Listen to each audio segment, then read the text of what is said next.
Banana. But you know something? Bananas. Bananas is my business.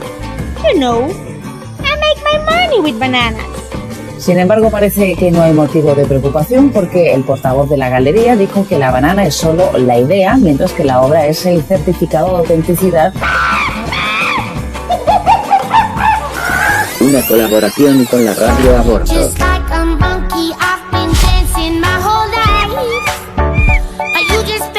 Que los monos me muerdan.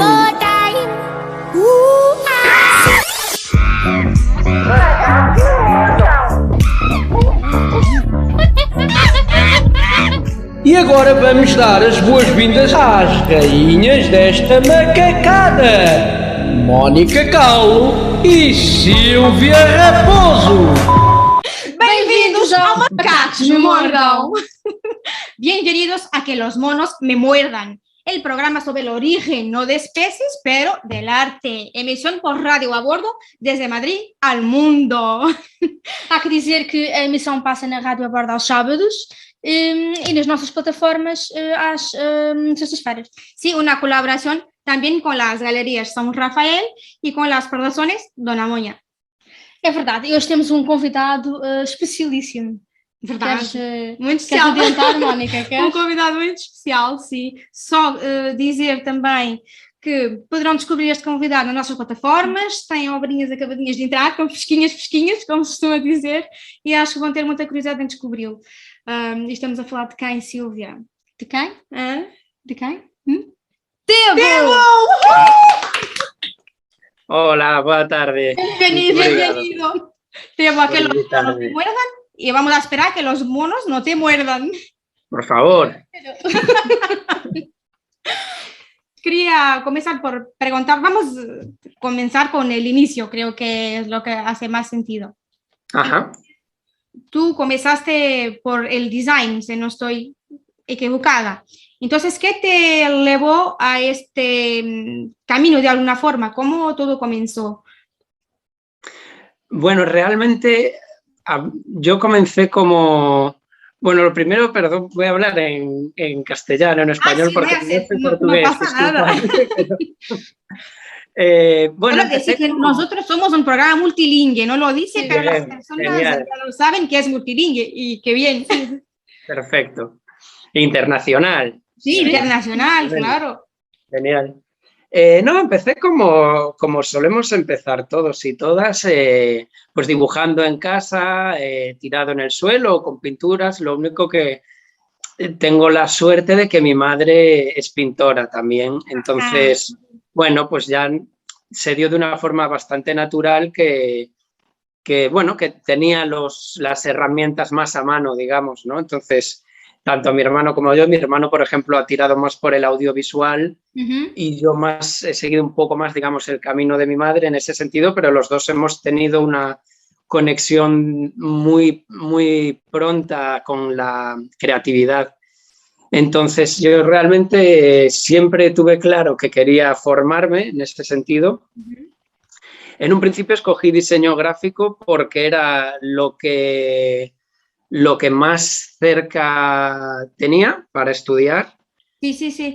Yo vivía en un pueblo que se llama Cangas, en la provincia de Pontevedra, Cangas do Morrazo, y enfrente, en Vigo, había una escuela de diseño.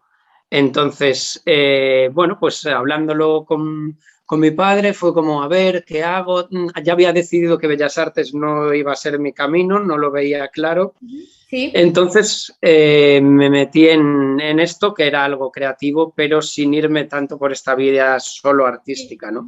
Tengo que decir que realmente no sabíamos qué era el diseño gráfico cuando me metí a hacer Eso fue han pasado 20 años y hace 20 años decías diseño gráfico y era como ¿qué es eso? ¿Pero qué hace un diseñador gráfico? En Portugal estáis un poco más avanzados en este sentido. Te voy a preguntar qué hace, para quien no está oyendo y puede no saber lo que es. Entonces te voy a preguntar qué es el diseñador gráfico. ¿Qué es un diseñador gráfico? Uf, necesitamos un programa aparte solo para eso. Pero bueno...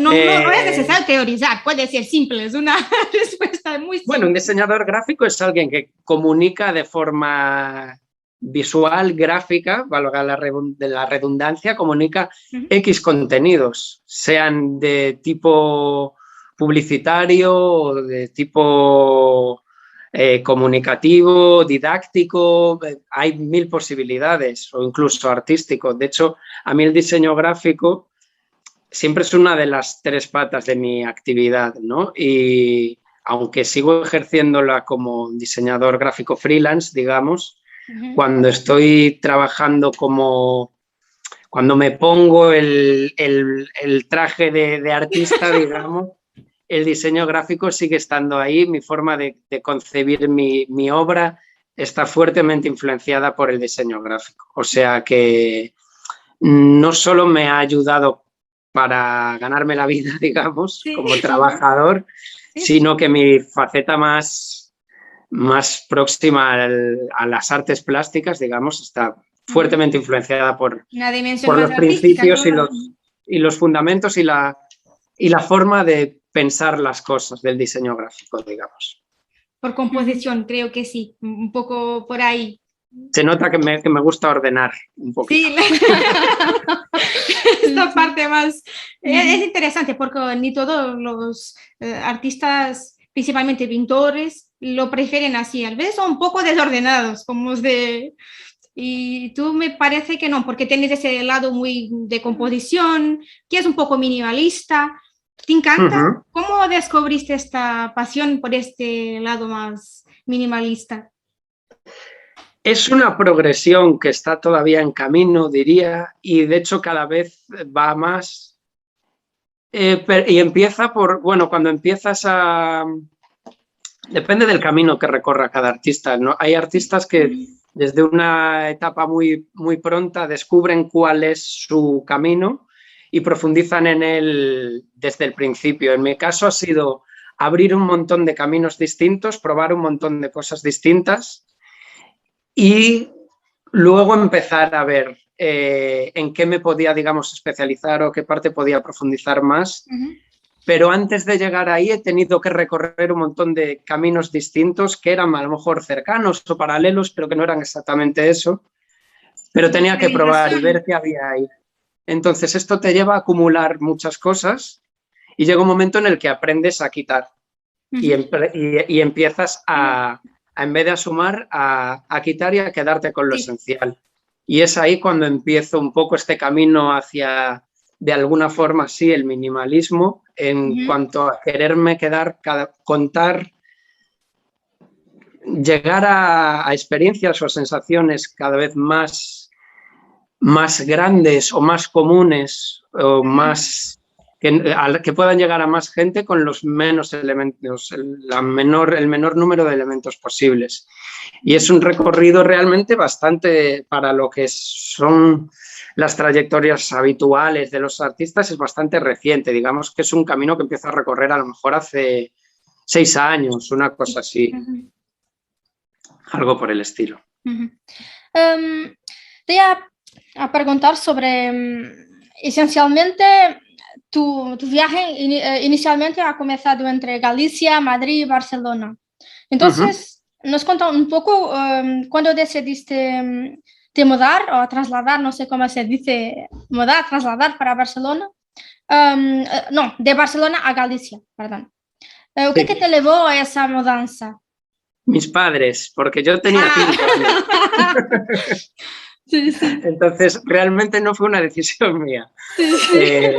Mis padres, llegó un momento en el que ninguno de los dos son de Barcelona y decidieron que, bueno, que ya llegaba de ciudad tan grande y que preferían criar a sus hijos en un entorno un poco más, bueno, más agradable para crianzas pequeñas, para niños. Y la verdad es una suerte porque nos hemos criado en un pueblo en el que nos ha permitido pues tener la playa, el monte siempre cerca y desde muy pronto aprender a estar nosotros solos con nuestros amigos sin tener que estar nuestros padres tan pendientes, que es algo que a lo mejor en ciudades más grandes es más difícil, que tus padres estén tranquilos en ese sentido. Entonces, la verdad es estoy muy contento. Nunca sabremos qué habría salido si no nos hubiéramos ido y me hubiera criado en Barcelona. Pero bueno, eso no sé, estará pasando en otro universo paralelo.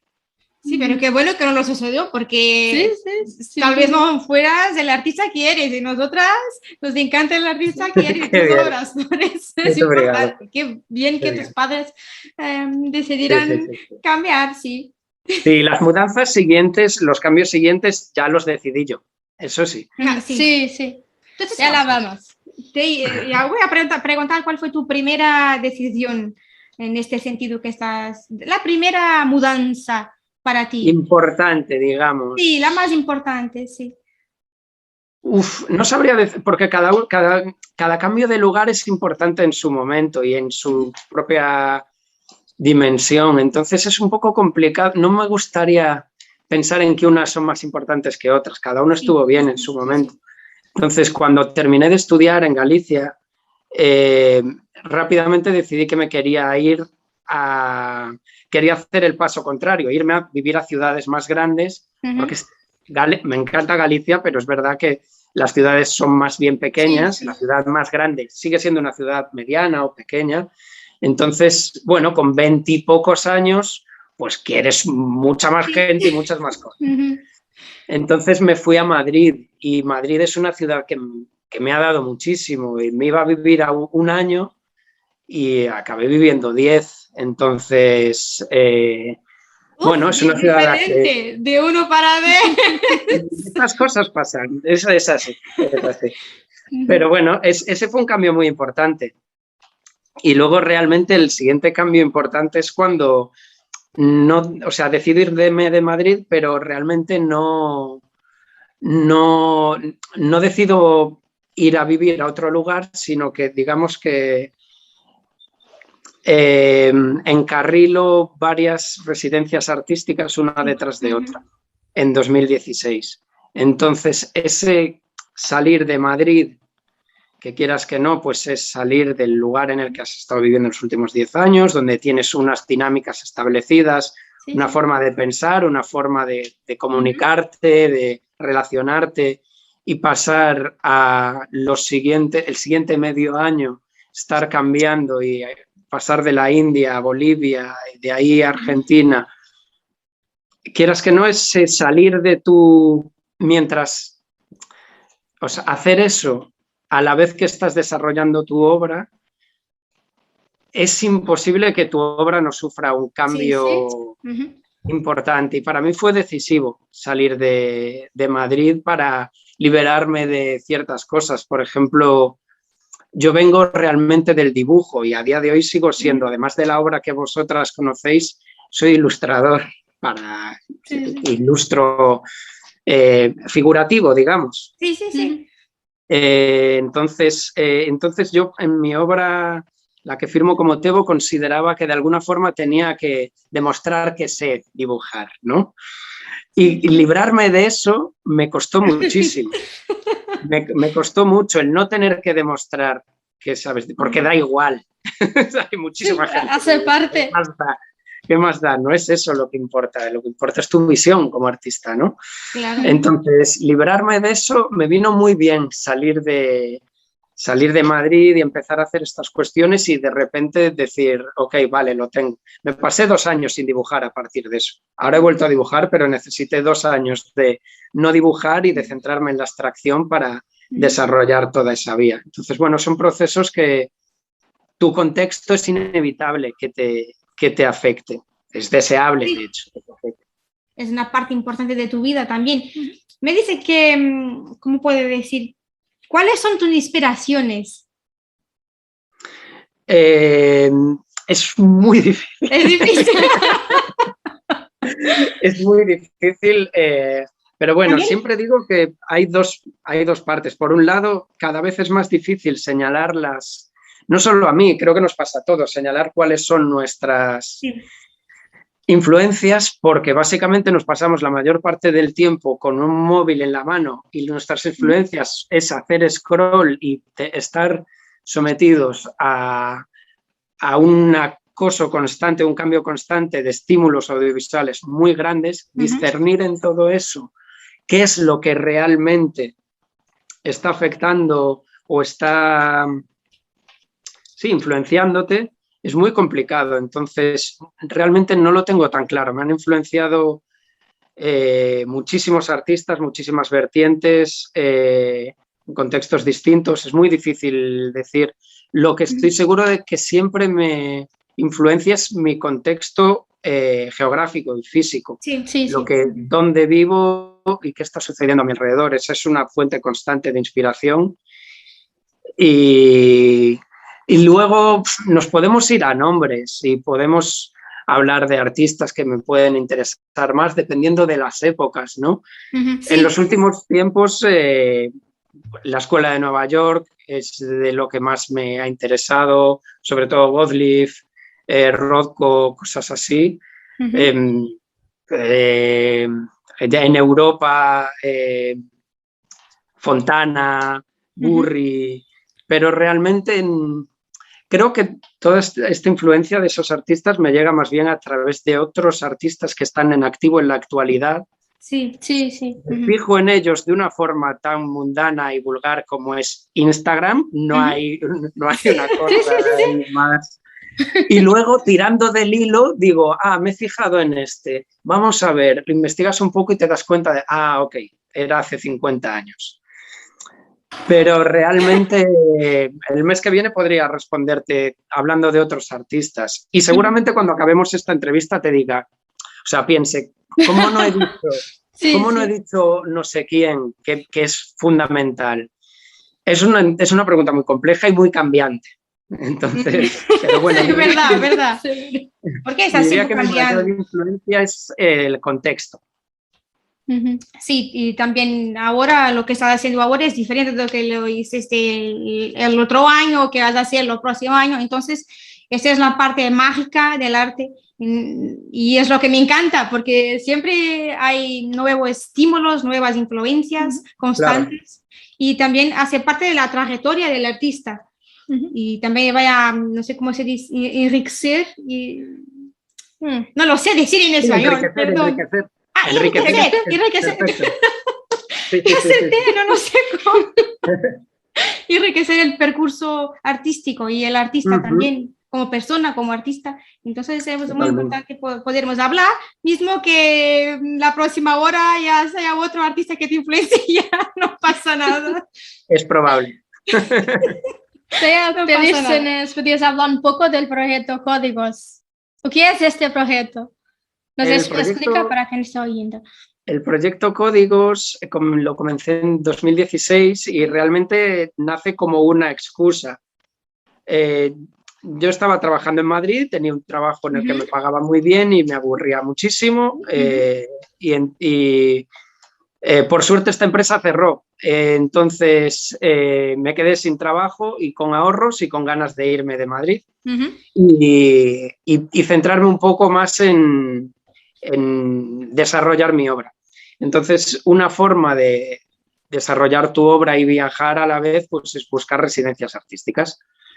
Entonces, empecé a escribir a varias y, claro, las residencias artísticas, bueno, tienes que decirles un poco normalmente qué tienes pensado hacer, cuál es tu propuesta, Entonces, no sé de dónde surgió empezó a sonar en mi cabeza mucho el concepto códigos,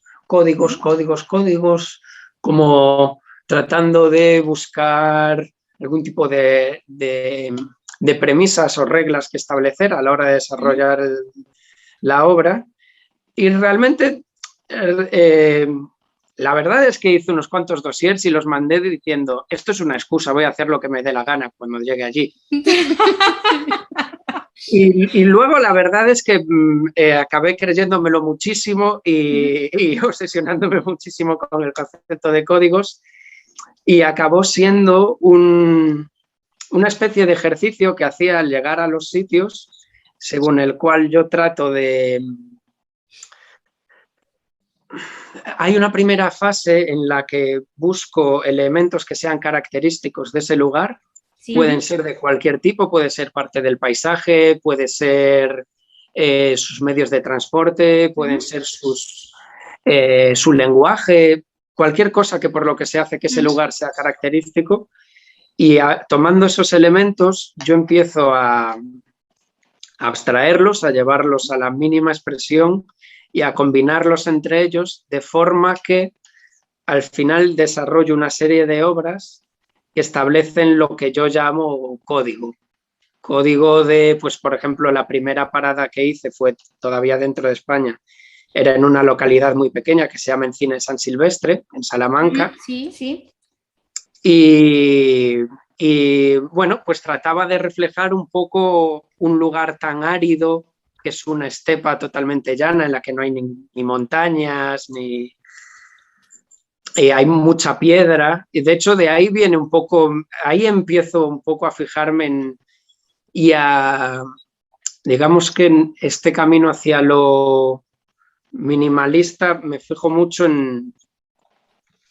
Recurro tanto a la forma como a la textura de piedras porque me parece que es ir lo más atrás posible, despojarme de todo tipo de referencia temporal y hacer que, sí, bueno, que sea más persistente en el tiempo, digamos. No me gusta basarme en el contexto, en el entorno en el que estoy, no tanto en corrientes artísticas concretas, pese a lo que he dicho antes. Sí. Fijo en ciertos artistas.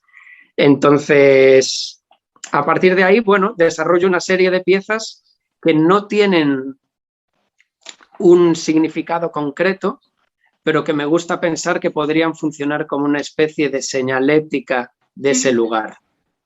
Sí. Ahí vemos la influencia de pensar como un diseñador gráfico, trabajando como un artista plástico, digamos. Pero tengo ahí el diseñador está ahí siempre tratando de buscar algún sentido, ¿no? Y este ejercicio lo he ido desarrollando en distintos lugares. Después la siguiente parada fue en la India y ahí trabajé con el lenguaje y con la escritura, primero con la hindi y luego con la gujarati, que es la propia del estado de Gujarat. Y trataba, bueno, de coger caracteres de la escritura y aislarlos y hacerlos funcionar por sí mismos. Lo cual supongo que, bueno, realmente el feedback que recibí por parte de artistas indios y de gente india que vio las obras fue muy bueno, pero claro, la gente es muy amable, no sé cómo lo ves. No, me parece muy interesante porque no es común. Entonces, hay artistas que hacen mucho uso con los caracteres chineses o japoneses, pero India yo no lo conocía, ni lo he hecho. Entonces, para mí es interesante, que me encantan las culturas. Entonces, yo creo que hay muchas más personas que les encanta también. No creo que fuera su simpatía. No, desde luego es una parte súper interesante del proyecto compartirlo con la gente del lugar, sobre todo, porque uno de los aspectos que me gusta es poner de relieve aspectos de ese lugar, sean el que sea, que por cotidianos a mí me llaman la atención porque no soy de allí, pero alguien que es de allí pasa a diario por delante de esas cuestiones que a mí tanto me llaman la atención y no se fija realmente. Sí, por ejemplo, la parada siguiente fue Cochabamba, en Bolivia, y allí trabajé con un medio de transporte que son los autobuses públicos, y los llaman micros allí, y siguen teniendo unos modelos que son de los años 70, están destrozados por completo, y de hecho cuando tratas de documentarte sobre ellos en Google, sobre todo encuentras noticias de accidentes, pero son preciosos, son hermosos y tienen toda una gráfica en la chapa, en los costados, que remite a todo su imaginario en cuanto a animales sagrados y demás, pero además como con una estética casi psicodélica, muy propia de los 70, ¿no? Entonces la gente, los cochabambinos, obviamente algunos lo aprecian más, otros menos, pero por lo general no te fijas porque es el autobús que coges todos los días para ir a trabajar, al colegio, lo que sea, ¿no?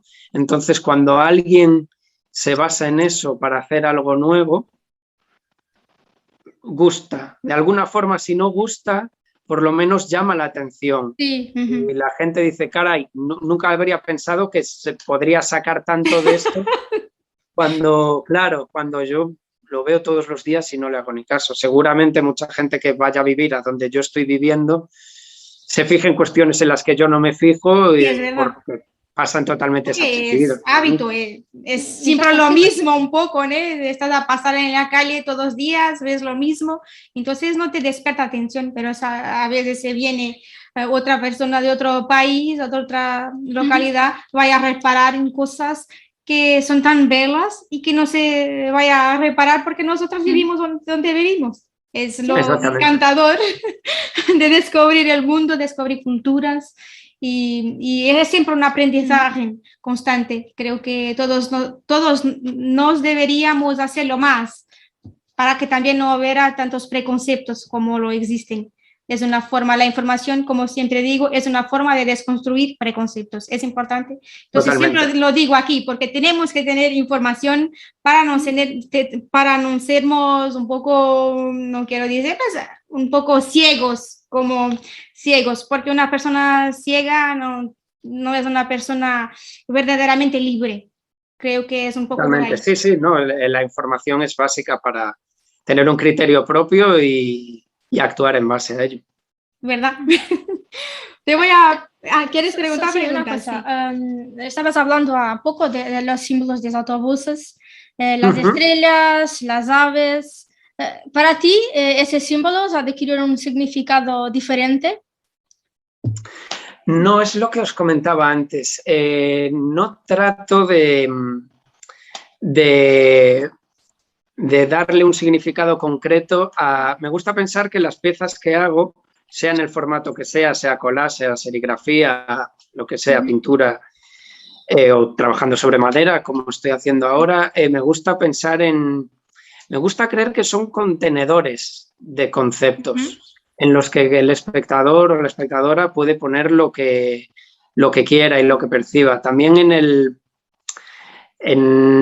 cuanto más quitas y cuanto más te vas a lo esencial y a las formas geométricas más básicas, es más fácil de alguna forma acercarse a conceptos universales, digamos. Sí. Entonces, me parece que no es necesario que yo te diga esto significa esto, sino que tal vez, bueno, te estoy sugiriendo algo y tú veas una cosa, ella vea otra y luego me lo contéis a mí, yo diga, wow, nunca lo habría pensado, qué bien, ¿no? Pero solo ha habido una fase de códigos en la que sí que tenían significados concretos, que cuando trabajé con el sistema Bliss. Sí. Que ahí era, bueno, es un sistema que ya funciona, es un sistema gráfico que fue inspirado en el austrohúngaro, que es Charles Bliss. Sí. Habéis hecho los deberes, ¿eh? Muy bien. Sí, claro, siempre. Bien. Pero, perdón, lo dice, estoy curiosa. No, me interesó también mucho, entonces sí, estoy curiosa. Sí, es una historia fascinante, sí. Este código me lo dio a conocer mi amiga Viviana Varela, que es psicóloga, y es un código que desarrolló Charles K. Bliss en los 50, después de pasar por 2 campos de concentración. Sí. Este señor llegó a la conclusión de que quería desarrollar un sistema gráfico con el que se pudiera comunicar la gente que supiera distintos idiomas. Entonces, con círculos y rayas, para entendernos, desarrolló todo un sistema de comunicación. Él quería que fuera una especie de Esperanto gráfico. Esto no llegó a suceder, pero por parte Pero fue genial, y la misma fue genial. Para mí, totalmente. Es increíble. Es increíble, ¿no? Y de hecho se ha puesto en práctica, pero para personas que tienen cierto tipo de, bueno, que han sufrido accidentes o que tienen parálisis mental, etcétera. y a través de tarjetas es una forma de que con sus docentes o con sus familiares puedan tener un cierto grado de comunicación y según más vas conociendo el sistema, realmente ves que se puede llegar a comunicar. Entonces, es la única fase en la que no me he basado en un contexto, sino en un sistema, en un lenguaje que no corresponde a un lugar concreto, y ahí lo que traté de hacer es llevarlo un poco a mi terreno e interpretarlo yo. Digamos, hacer una especie de jerga, de slang con este sistema y utilizar pues mis recursos habituales, mi forma de trabajar con las formas, con las texturas, y en este sentido, en este caso sí que las composiciones, el resultado, sí que tenían un significado concreto y buscaba trabajar con conceptos muy potentes como comida, trabajo, casa, sentimiento, presente, y juntando cuestiones así, gráficamente resultaban composiciones muy potentes y detrás tenía todo este background que me parece súper interesante. Pero por lo general no les atribuyo un significado concreto. Sí que es verdad que de una fase a otra, estos códigos con los que trabajo, que desarrollo, me gusta pensar que son una especie de lenguaje gráfico que de alguna forma me va dejando, es como cuando vives en distintos sitios y se te queda el acento del lugar anterior. Sí. Pues esto me pasa un poco eso, a medida que voy desarrollando distintas fases, un poquito del anterior siempre viene conmigo. Entonces, algo de los códigos Bliss se han quedado y hay composiciones o palabras de este código que ahora sigo utilizando en mi obra actual.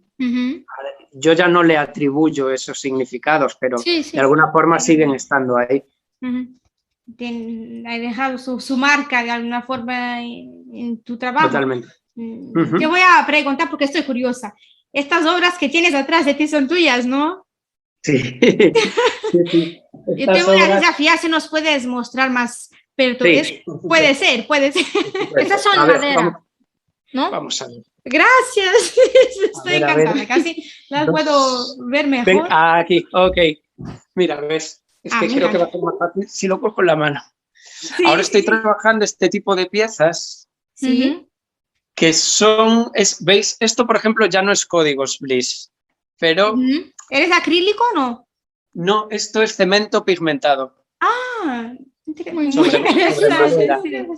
Y si os fijáis, da unas... Ahora estoy trabajando un poco... Después de todos estos años desarrollando códigos de otros lugares, yo llevo 3 años ahora viviendo en Pontevedra, que es una ciudad de Galicia pequeñita, muy cómoda, en la que vivo muy tranquilo. Entonces ahora estoy desarrollando mis propios códigos. Digamos que después de tanto tiempo nutriéndome de lo de fuera y mirando hacia afuera, ahora estoy tratando de desarrollar... códigos basados en mi propio imaginario, que obviamente se nutre de todo lo que he vivido antes y de lo que sigo viviendo, por supuesto. Claro. Pero ya no trato de reflejar una visión sobre un lugar particular. O ese lugar, por lo menos, no es tangible, es un lugar ficticio que yo me invento, digamos. Entonces, en ese viaje de ir quitando cosas, como os decía, y de cada vez utilizar menos elementos, uno de los elementos que estoy empezando a utilizar y que empieza a ser parte de este código, no sé qué se está viendo en la pantalla ahora mismo. Parte de los códigos es la propia materia, digamos. Sí. A ver cómo lo pongo. Así. Perfecto. Digamos que si hasta ahora venía contando con círculos, rayas, colores, etcétera, ahora el propio soporte, el material con el que hago estas piezas es parte del código, digamos. Sí. Es algo en lo que... Entonces la materia cada vez... ¿Esto? ¿Perdón? El material, la base es madera, ¿no? ¿Qué tipo de madera? Sí, esto es madera. Esto es madera a la que luego pongo otras partes de madera encima. Sí. y luego un poco eso se aprecia mejor en la pieza anterior. Estoy trabajando cada vez es que la materia pictórica, esto es una pieza de un amigo que no tiene nada que ver, pero es muy bonita también. Es verdad, también. Pero que la propia materia pictórica esté muy presente. Entonces, por eso busco estos, no sé si se aprecia, ¿veis que es casi como un bajo relieve? Sí, Mucho empaque. Bueno, esto lo estoy consiguiendo con cemento. Una dimensión un poco más escultórica, pero no es una escultura, pero es interesante. Gracias por nos mostrar. Podemos ver, yo sé que estamos un poco invadiendo tu privacidad, pero... No, por favor, no, se trata de eso. Pero se lo dejas, es posible. Vamos a ver, porque también es una oportunidad para el que nos está no oyendo, pero que nos está mirando, poder comprender un poco más lo que estás haciendo ahora, que es diferente de las obras que tenemos en la plataforma. Entonces, para vernos las varias cosas que tú haces son diferentes y la evolución es interesante percibir, porque muchas de las obras, creo que todas las obras de la plataforma son en papel. Sí, lo que hay en la plataforma es todo son collages, collages en los que también utilizo carboncillo o pinturas en pastel, pero un poco son obras recientes, son obras de este año, del año pasado, y que siguen un poco esta línea de la que os hablaba ahora, de desarrollar ya unos códigos propios, digamos, de no basarme en lugares reales, sino basarme en un lugar ficticio que está perdido en el tiempo, en el espacio. Yo lo conecto mucho con... Es intemporal, por eso también. Totalmente. Por eso me interesa jugar con lo geológico, de alguna forma, digamos, con la piedra y cada vez con materiales que están un poco más allá de poderlos situar cronológicamente o históricamente en un momento concreto. Es interesante. ¿Tienes este objetivo de eternizar tu obra? ¿Es importante para ti, después de morir, las personas continuaren apreciando tu obra, o no lo piensas en esto? No pienso demasiado en eso, la verdad. No lo sé. No. Para mí lo importante es la acción en sí. Entonces, obviamente procuro conservar lo mejor posible mis trabajos. No tengo ya dónde meter más, necesito otra casa para seguir acumulando trabajos, pero me da igual. La verdad es que me da igual. No tengo ni idea de qué va a pasar, en qué tercer apocalipsis viviremos para cuando me toque ir al otro barrio. Entonces, no me voy a preocupar lo más mínimo, me da igual. Mientras me lo pueda pasar un poco bien ahora, haciendo lo que me gusta. Es lo más importante, sí. Claro, oye, que si después queda la casa museo de Tebo o lo que sea, pues mira, encantado. Es una idea, ya vamos a escribir aquí. Tenemos que verlo. Espérate que a lo mejor la idea puede hacer la casa museo de Tebo, que yo creo que las personas van a gustar. Pero es preferible que lo te puedan apreciar ahora, claro. Sí, yo prefiero que lo puedan apreciar ahora. De hecho, genial que os hayáis fijado en mí, porque es una forma de conectarme con el presente, no con cuando ya esté yo por ahí. Así que en ese sentido os lo agradezco mucho. Que a veces el problema, muchas veces los artistas son reconocidos después de morir. No lo queremos eso y estamos trabajando para que no lo suceda. Sí. Y cada vez más lo sucede menos.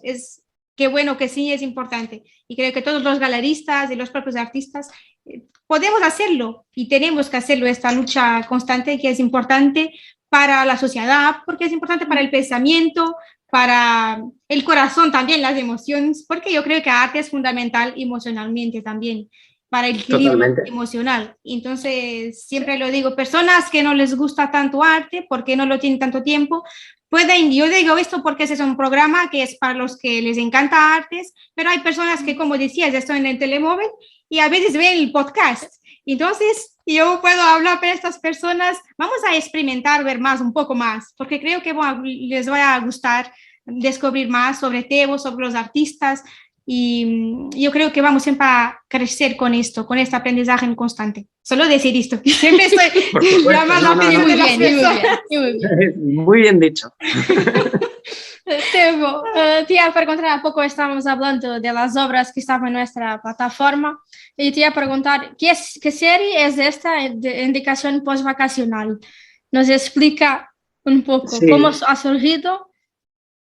Sí, ¿Qué se por detrás? bueno, Indicación postvacacional es una serie realmente es una serie corta, creo que son solo 2 los que están en la plataforma. Y realmente, sí, prácticamente casi todas mis series, un poco la idea en la que estoy trabajando, sobre todo últimamente, desde que estoy trabajando en estos códigos propios, digamos, Sí, sí. la idea que hay detrás es fusionar los 2 conceptos con los que más trabajo, que es el concepto del código de la señal, sobre todo, y del paisaje llevado a la abstracción. Entonces trato un poco de superponer esas 2 cuestiones en una única imagen, que cuando estés viendo una pieza mía lo puedes interpretar al mismo tiempo como, bueno, vale, es una obra abstracta, pero obviamente hay algo de paisajismo, y al mismo tiempo puede ser una indicación, una señal, una advertencia muy primitiva, de alguna forma, Tiene ¿no? un lado más primitivo, sí. Claro, Bueno, yo totalmente. siento que hay mucho la influencia de la arquitectura, no lo sé por qué. Sí. Yo sé que ya has colaborado con arquitecto o una arquitecta, no me recuerdo muy bien, pero lo sé que has hecho para Bueno, una de tus residencias. Espera que haga memoria, pero creo que no. Espera, La arquitectura es una parte que obviamente me influencia muchísimo, sobre todo toda la parte del brutalismo con la materia a la vista. Bueno, es una rama de la arquitectura que me encanta y me fascina, pero luego, por ejemplo, en la fase de la última que he desarrollado hasta el momento, que es Códigos Roma, ahí sí que la arquitectura tiene una presencia bastante importante.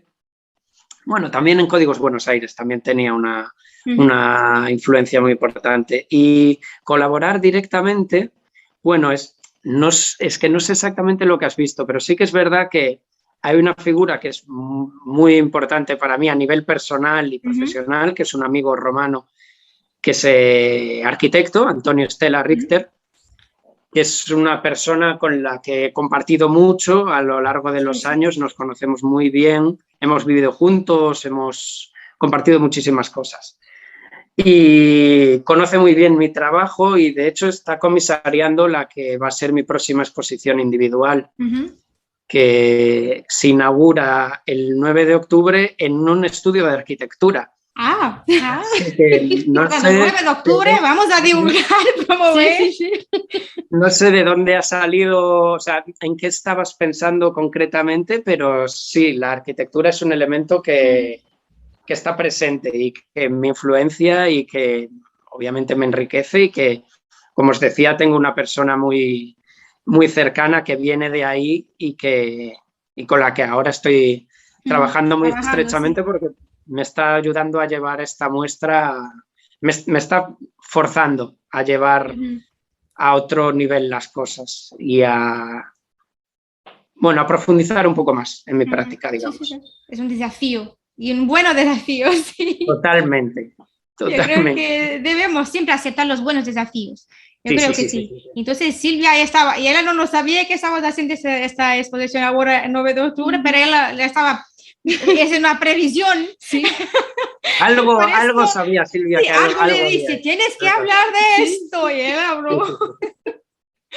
Bueno, vamos a hacer una pequeña pausa solo para presentarnos nuestra rúbrica de destaques de la semana, que no sé si Silvia quiere hablar un poco. Yo creo que sí, vamos a lanzar nuestra rúbrica semanal de las galerías São Rafael y volvemos hasta pronto. ¿Puede ser? Genial. Só que, traduzindo um pouco para quem está a ouvir em Portugal, nós agora vamos fazer uma pequena pausa aqui na conversa com o Tebo para apresentarmos a nossa rúbrica semanal, a Claro. preservação das obras de arte na Na luta luta por uma vida positiva. Esta semana, na rúbrica A Preservação das Obras de Arte Favorecidas na Luta por uma Vida Expositiva, destacamos a obra Manta, de Sara Seabra, uma manta do ser que é um retorno às emoções expressas com vibração e brutalidade, numa tendência primitivista com propensão para a simplificação formal entre a abstração e a figuração. Destacamos ainda Polar, de Jaime R. Ferreira, uma obra de caráter neossurrealista que se situa entre o representativo, o abstrato, o irreal e o inconsciente. Por fim, destacamos Carlos Teixeira com a obra Rurality 4 da série Ruralidades, uma paleta visceral de cores fortes e vibrantes que nos retrata os rostos e as vivências do nosso cotidiano. Estamos de Perdona. vuelta a conversación con Diego Estevo Ortiz, para Hola. quien no lo sabe, una conversación muy interesante y vamos a continuar, claro que sí, porque estamos casi en la recta final, casi, ainda no eres. Sí, habemos a tener un desafío también para Sí, Tebo, vaya a surgir pero un desafío un diferente. poquito Sí. más daqui a poco. La verdad. Yo te quería preguntar sobre, vamos a volver un poco lo que hablamos a poco, que es la exposición en Bolivia que has hecho, que tiene una dimensión también de instalación artística. Esto me interesó también. Entonces, ¿cuál es la importancia de la instalación para ti? Porque lo como estás haciendo y la instalación es algo que está presente en tu trabajo también, ¿no? Fue la primera vez. Quiero saber un poco más. Pues está muy bien traída esta pregunta, porque... No, de verdad, ahora se entenderá. La verdad es que era la primera vez que hacía una instalación. En esta exposición había 2 salas en la casa museo, que no recuerdo ahora, la verdad, una casa museo de Cochabamba. Iba a decir San Rafael. Tenía 2 salas, entonces utilicé la primera sala para desarrollar estos códigos de los que hablábamos, basados en las gráficas de los autobuses, y eran simplemente pinturas de un formato de 100 por 70, creo, unas 8 o 9, algo así. Y la otra sala lo que hice fue deconstruir este lenguaje y llevarlo a otro lugar. Entonces, para eso me serví de otros soportes y de aplicar este código a otros objetos. Entonces, por ejemplo, utilicé una cocina de hierro y la pinté con esta gráfica. Me parecía muy interesante coger algo que habitualmente es tan masculino como la conducción y más un autobús, ¿no? Algo tan macho, de alguna forma, tan fuerte, o supuestamente, y cambiarlo a algo tan supuestamente femenino, del hogar, pasar de lo público a lo doméstico y ponerlo en una cocina. Y este ejercicio pues lo repetí con distintos elementos, un cerdito que es una hucha, una bandera, y luego una instalación de una serie de barras que colgaban del techo y que como que rompían la pared, como llevando a una fase siguiente, digamos. Además había una instalación, había una parte sonora en la que se superponían sonidos de la ciudad en bucle. Es muy interesante, sí. Sí, la verdad. También audio, que yo me encanta cuando voy a exposiciones y la parte expositiva tiene esa dimensión audio. Es muy interesante, sí, porque parece que soy transportada. Totalmente, sí. Un poco la idea es transformar el espacio, no solo colgar cosas en la pared. Entonces, la verdad es que era la primera vez que lo hacía. También es cierto que luego en las fases siguientes de códigos no surgió este tipo de trabajo, porque no surgió de forma natural y tampoco quería forzarlo y que fuera algo como a partir de ahora en cada fase de códigos voy a hacer una instalación. No tenía sentido. Sí, es verdad que trabajo mucho desde el site specific. A mí nunca procuro no exponer trabajos, a no ser que sea una muestra colectiva o cosas así. Procuro tener en cuenta dónde estoy haciendo lo que estoy haciendo y qué tiene alrededor. ya sea una obra que voy a colgar en una sala o un mural que voy a pintar en la calle, pero prefiero no llegar a una ciudad y pintar un mural que podría pintar en una ciudad random, en cualquier sitio. Prefiero tener tiempo para saber dónde estoy y cómo conecto lo que hago con ese lugar. Al final siempre va a ser una obra mía, pero de alguna forma tiene que... A ver esta conexión. Tiene que haber esta conexión. Y de todas formas decía que es muy interesante porque esta parte de la más relacionada con lo que entendemos como instalación sí que va a volver a estar presente en esta nueva exposición que inauguraré el próximo mes. Y de 9 hecho de octubre. 9 de octubre en la Sala Nemonon en Pontevedra. Y este amigo del que os hablaba, mi comisario Estela Richter, un poco me decía él, y me hablaba precisamente de esta fase, y me decía, esto estaba muy bien, toda esta parte de la instalación, hay que volver a esto, tienes que volver a... Y bueno, me está forzando, me está dando muchísimo trabajo, es un buen amigo, pero me está dando muchísimo trabajo. Esperemos que sea para bien, pero... Yo creo que sí. Pero sí, un poco trabajar la idea de volver a trabajar todo el espacio en su volumen, no ver el espacio expositivo como paredes de las que cuelgas cosas, sino tratar de plantear que estás entrando en un lugar cuando entras en la muestra. Más ahora, en un momento en el que casi todo lo que consumimos es a través de una pantalla, sobre todo después del año y medio que nos hemos pasado. Entonces me parece interesante plantear la muestra no solo como un ven a ver cosas que están colgadas de la pared o cosas que están expuestas, sino ven a un lugar, a un espacio que no vas a poder apreciar de otra forma. Entonces va a ir un poco por ahí, así que retomo un poco toda esta faceta de la instalación. Me encanta. Ya que hablas en la parte de los murales, yo te quería preguntar, también lo diría. La curiosidad, las dos pensamos lo mismo. Debe ser decirnos gemelas. Es posible. Entonces, háblanos un poco de esa yo creo que es interesante porque algunas personas tal vez que miren tu trabajo en plataforma no lo asocien luego y haces murales también. Y eso es muy interesante porque creo que en los últimos, hemos hablado con el último artista sobre eso también, pero que los últimos años esta idea de trabajar los murales artísticamente tiene vindo a crecer y es muy interesante que eso lo suceda. En Portugal, yo creo que España también. Sí, diría que está sucediendo a nivel mundial. Sí, a nivel mundial. ¿Qué te encanta cuando haces un mural? ¿Qué me encanta cuando hago un mural? Es una experiencia diferente, ¿no? Sí. Y las personas van a pasar, es diferente, muchas personas van a pasar allí todos los días. Entonces, es muy diferente, claro, por supuesto una de las cosas que más cambia es que estás en contacto directo con la gente de forma constante, lo cual a veces está muy bien, a veces no tanto. Solo sé tú cuándo lo haces durante el día con las personas o lo haces cuando está más paradito, porque hay pintores que no les gusta tener mucha gente cuando se acercando, cuando está trabajando, otros no, entonces también te quería preguntar esto. Nunca ha sido, por ejemplo,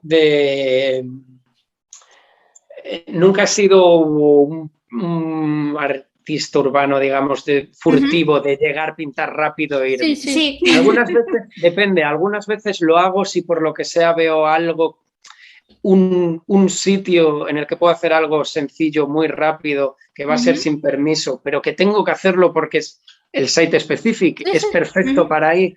Entonces, bueno, sí, pero normalmente me gusta trabajar con tiempo y no tener que andar a las prisas. Calmo, sí.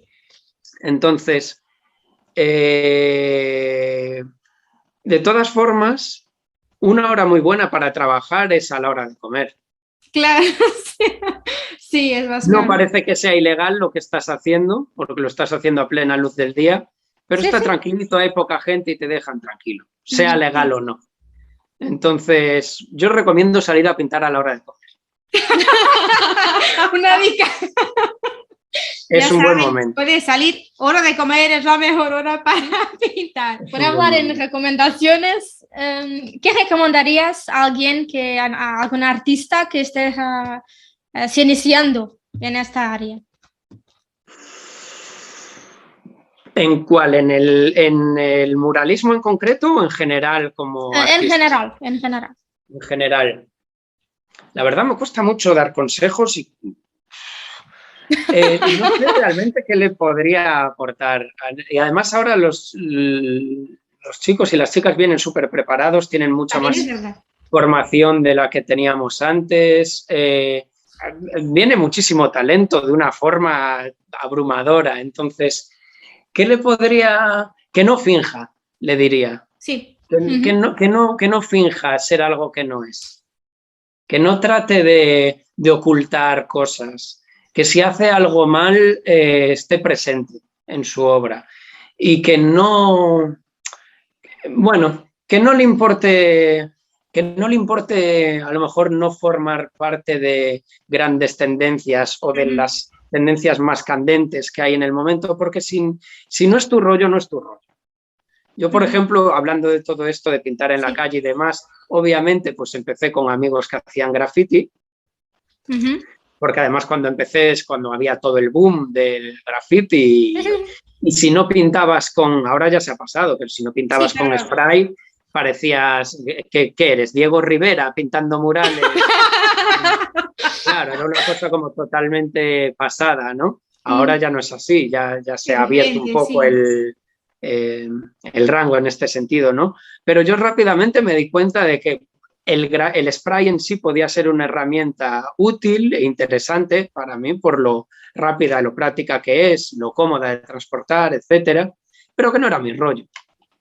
Hay gente del graffiti que me encanta, pero yo ahí no, la verdad que no es mi historia. Entonces, bueno, pues está muy de moda, ok, pero tú tienes que buscar tu lugar, tienes que buscar tu camino. Y si pareces un poco rarito pintando con rodillo y con brocha, pues bueno, no te preocupes que en un par de años ya no serás tan raro o sí, quién sabe. Pero bueno, en cualquier caso, si hay algún consejo diría que no finjas, no pretendas sé y ya está.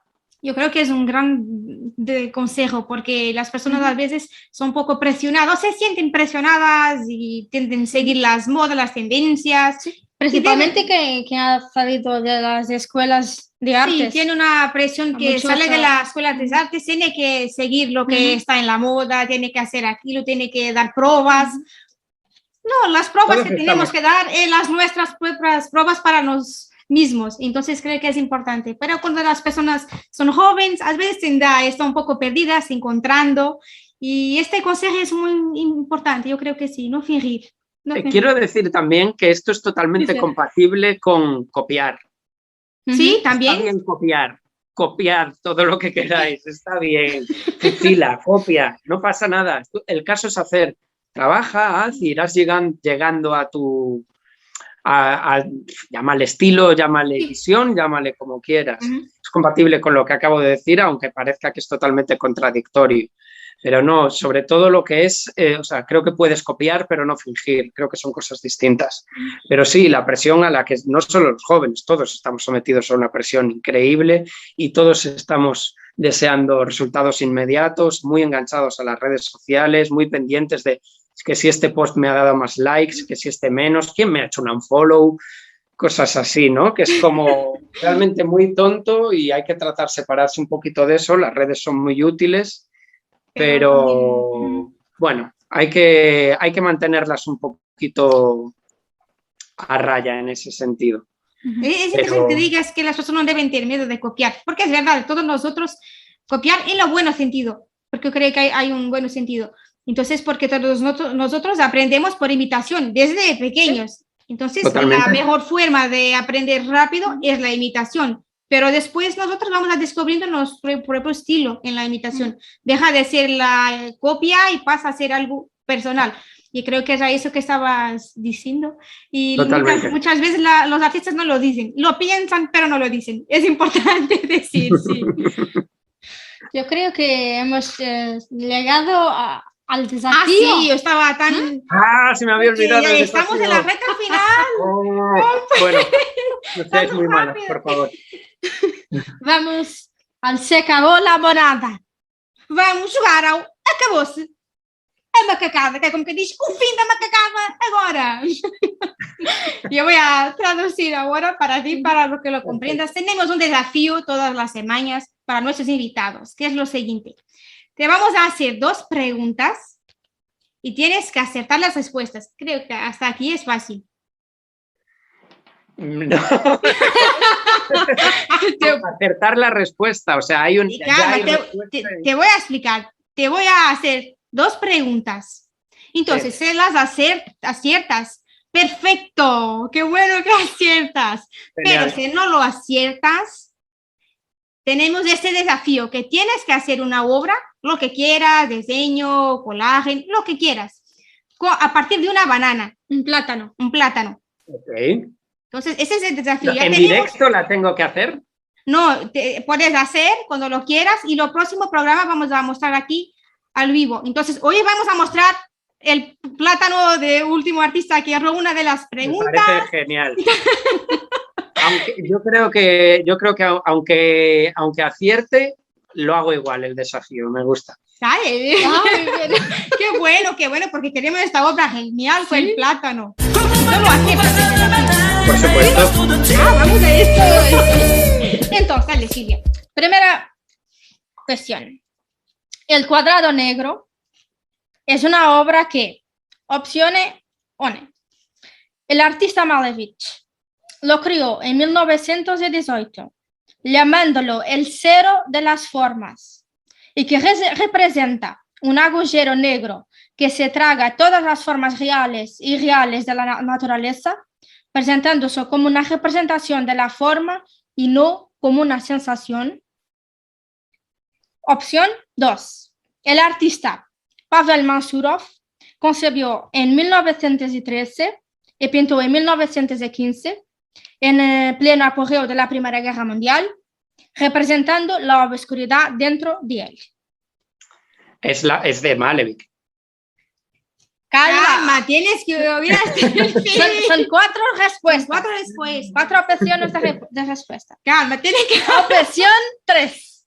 La artista Lyubov Popova lo creó en 1918, llamándola el cero de las formas, con el objetivo de mostrar que el cubismo y el futurismo compartían la misma raíz basada en la geometría con base de su pensamiento plástico. Y opción 4. No es un cuadrado. Yo diría que es la opción 1 en cuanto a que es una obra de Malevich y es la obra por antonomasia del suprematismo, ¿no? Pero sí que es verdad que Malevich, aunque diera esa explicación oficialmente, por detrás ese cuadro tiene un título que es algo así como, no sé, él mismo se reía un poco de todo esto, porque el título no tiene absolutamente nada que ver con un cuadro negro. No me acuerdo ahora cómo era, pero era pues como si te dijera 3 monos danzando alrededor del fuego, algo por el estilo, no lo sé. Entonces, creo que, aunque iba muy en serio, al mismo tiempo estaba bromeando, ¿vale? Pero en cualquier caso diría que es la primera. ¿Sí? Sí. ¿Seguro? ¿Sí? Yo digo que sí. ¿No? No. Estamos hablando de otro cuadro negro, entonces. La respuesta cierta es que no es un cuadrado. No es un cuadrado. Es un rectángulo. No, es un poco rectangular. No es un cuadrado porque ninguno de sus lados es paralelo a los bordes. Tiene algunas diferencias muy mínimas. Okay. Entonces no eres un cuadrado con las pasado de líneas listo rectas. totalmente. No es perfecto, no es un cuadrado perfecto. Oh. Este era difícil porque tenía aquí una, ¿cómo se dice? Rasteira, tenía algo para tropezar. Sí. Una trampa. Queríamos el plátano. Queríamos el plátano. Pero claro que es de Malevich, eso no tiene dudas que sí. Solo decir, no sé si le quieren explicar, pero también lo puede decir, que el trabajo de Popova porque cuando la opción 3, que la artista Lubov-Popova la crió en 1918, llamándola El cero de las formas, no eres, claro, esta obra, eres la obra Piantarli Architectonic. Eso para quien lo quiere pesquisar y está curioso puede... Para revisar después, para hacer los deberes sí, después. Sí, trabajo de casa. Sí, ahora vamos... Pero solo corrigiendo porque Tebo no estaba totalmente errado en la primera.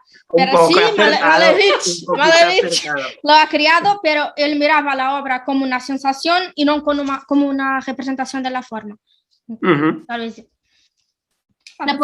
ahora te vas a redimir. Ya tenemos el plátano, pero para te redimires públicamente te voy a hacer una segunda pregunta. ¿Preparado? Entonces, no, pero habla. No, el pintor, escultor y arquitecto conocido como El Greco. Opción 1. Nació en Toledo y adquirió este apodo por ser un gran admirador de Platón. Opción 2. Nació en Creta y se hizo conocido como El Greco porque firmaba sus obras con el nombre original de Domenicos, destacando sus orígenes griegos. Opción 3. Nació en Roma y lo llamaron El Griego porque mantenía una relación con Jerónima de las Cuevas, mujer con la que tuvo un hijo tras llegar a Toledo, que resultó en un escándalo porque Jerónima mantenía un romance paralelo con otro pintor de nacionalidad griega llamado Domenicos. Opción 4. Nació en Barcelona y se hizo conocido como El Greco porque desarrolló la mayor parte de su carrera en Creta, en la Grecia. Voy con la 2, pero no estoy nada seguro. ¿Vas a decir la 2? ¿La 2? ¿Es la 2? ¡Sí! ¡Es la 2! Estaba seguro de esta, pero me parecía que sí. Pues acertaste la más difícil, ¿no? No lo sé, ¿ya está? Sí, nació en Creta. Depende de que me preguntéis ahora. Y sí, eso, conocido porque firmaba sus trabajos como Domenicos, que era su nombre griego. Correcto, muy bien, muy bien. También vamos a mostrar ahora el fantástico trabajo de Lily Ella Jonathan con el plátano Lily, que se perdió el desafío de la semana pasada y cuyo trabajo estamos mostrando ahora, esta obra de arte genial. Y a este paso todavía vamos a hacer una exhibición colectiva de plátanos, ¿no, Silvia?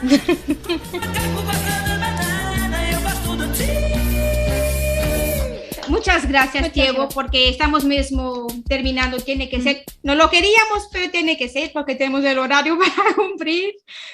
Fue un placer hablar contigo, conocer tu trabajo. Y yo voy a decir que nos está oyendo y viendo también, que vaya a pesquisar Tebo en nuestras plataformas, que vaya a descubrir sus obras, pero también lo descubrí más a él en sus páginas también, si lo quieres. Y yo creo que es importante también hacer un poco de pesquisa a veces sobre los artistas, porque nosotros muchas veces vemos tanta cosa, pero no sabemos lo que está por detrás, la persona que está por detrás. Y la persona también creo que de alguna forma vaya a enriquecer las obras. También saber quién es la persona es importante de la parte emocional, cómo ligamos, cómo nos conectamos con las obras. Para mí es, no solo, claro que las obras me encantan, pero cuando me encanta la persona también, qué bueno, las dos me encantan, perfecto. Y siempre estamos atentos porque los artistas están siempre creando, puedo comprar una obra ahora, si sigo los artistas, puedo comprar otra de aquí a un tiempo nueva, que es diferente. Y también mirar, poder acceder a las exposiciones virtuales. Nosotras tenemos esta dimensión ahora en esta fase pandémica. Creo que es importante decir esto, que no lo quiere salir de casa ainda porque está un poco receoso ainda, puede asistir a exposiciones virtuales. Estamos preparando algo especial, por eso para octubre también. Entonces estamos preparando aquí algo y pueden ver las obras de Tebo brevemente en octubre también de forma virtual y pueden ver a partir de casa y también pueden ver el 9 de octubre, también voy a decir otra vez, también pueden ver el 9 de octubre. Por tanto, eso puedes elegir lo que quieres, porque si estás en España, va a ser en España tu exposición, puedes ver, si no estás en España, puedes ver virtualmente también, de cualquier punto del mundo. Es lo más importante, ficar conociendo, descubrir, y tenemos mucho gusto en promover el trabajo de Tebo, que para nosotras nos encanta mucho mismo. Muchas gracias. Gracias, Tebo. Gracias, muy obrigado por contar conmigo. Muito obrigada, nosotras. Voy a hablar ahora un poco en portugués para cerrar el programa. Muchas gracias. Terminamos o nosso Macacos Me Mordam. Macacos Me Mordam, pá, chegou ao fim. Foi muito divertido. Estamos à conversa com o nosso Tebo. Como eu estava a dizer em espanhol, traduzindo para português, podem descobrir o trabalho do Tebo nas nossas plataformas www.galeriassonrafael.com e creio que vai ser muito interessante descobrir estes trabalhos dele, entre muitos outros que ele também tem. E temos também uma exposição para breve. Sim. Estejam atentos às nossas plataformas, porque vêm aí novidades e vão ser boas novidades em que vão poder também ver o Tebo a ser exposto e apreciar a obra dele de uma forma que eu acho que vai ser muito divertida, muito dinâmica e espero que gostem. Basicamente é isso. E voltamos na próxima semana. Que los monos me vuelven la próxima semana. Besos. Adeus. Gracias. Chao.